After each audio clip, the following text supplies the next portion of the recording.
One of the most important elements in the design of any video game is restraint. Restraint in scope so that the game can focus on its best elements, restraint in style so that the world never becomes visually messy, and restraint for the sake of the player so that they can easily pick up your game and play it. Restraint is in everything, and it even applies to me, as I have to resist the urge to touch the orb. The orb, the orb, the orb, the orb, the orb. Hey, can I touch it though? So today on Blurbs, let's talk about restraint in video game development.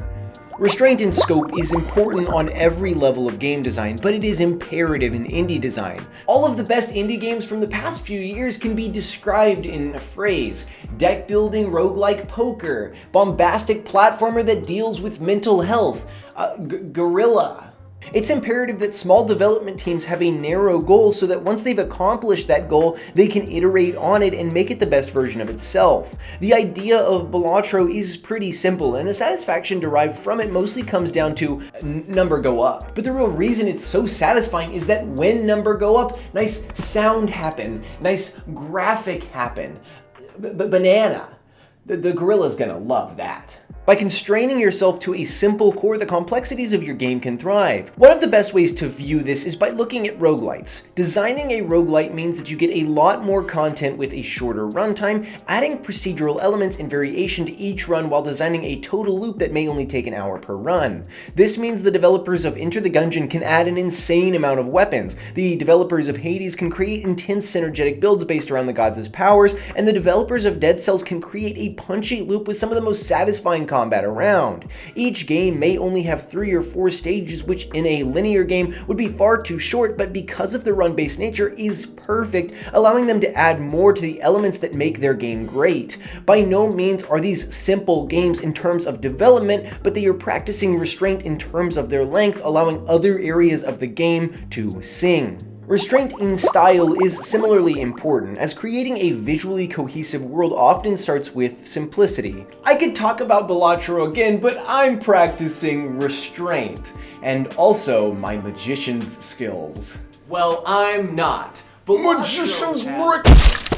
My favorite indie game visually, though, is Animal Well. That game has some incredibly complex visual style, but it all comes from a simple sprite base. Your guy is a little circle. He navigates across flat blocks, and all the assets at their core are this rigid pixel aesthetic. It's from there that the game really finds its beauty, with its glowing vines, its bubbling water, and its pulsing fire. If all of these visual effects were tacked onto a world with a complex-looking character and heavily detailed vegetation, it would look strange. The visual restraint in the base design allows the whole style of the game to be cohesive and readable.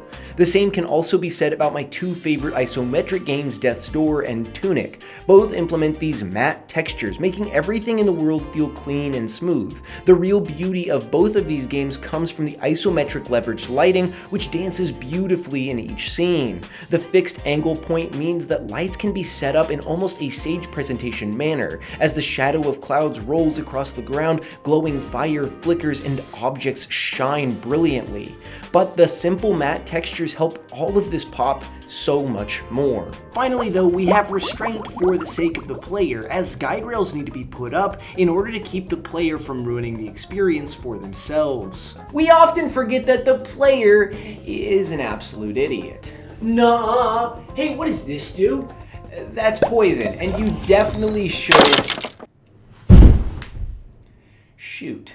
As it pertains to indie games, things need to be kept simple for the player. Simple so that when they first start playing the game, they don't immediately fall out of interest, and simple so that if they take a long hiatus from it, coming back to it is intuitive and fun. One of the best places to see this is in Celeste. Celeste has some of the best movement in all of video games, not only because of how fun it is to control Madeline, but also because of how simple it feels. Whether it's your first time picking up the game or your 100th, navigating the world is intuitive to to an incredible point. At the beginning of the game, your moves are limited, but even late in the game, I can load up a save and immediately know what everything does. I know that bashing into this block makes it shoot off into a direction. I know that jumping into this feather turns me into a whirlwind, and even if I didn't, the quick load times of Celeste make it so that I can experiment and remember. But there are a bevy of examples of really complex games with simple controls, making it easy to get into and easy to remember. From the simple base of Sifu, which builds into quick combos, to the ease of access of Slay the Spire as you ascend to the top of the bosses, all the way to Spelunky, which will continually kick your ass. But man, oh man, is it easy to move left and right between the times where you're getting your ass kicked. With all that said, by no means am I trying to say that the design of any great indie game is simple. These games are all incredibly complex, and it's insane that they exist at all. More so, what I'm trying to say is that these developers all started from simple bases. They put constraints on themselves so that they could design an excellent core set of values and build up from there. Ultimately, the best indie games are ones that lean into the things they're great at, keeping other elements simple so that their core can sing.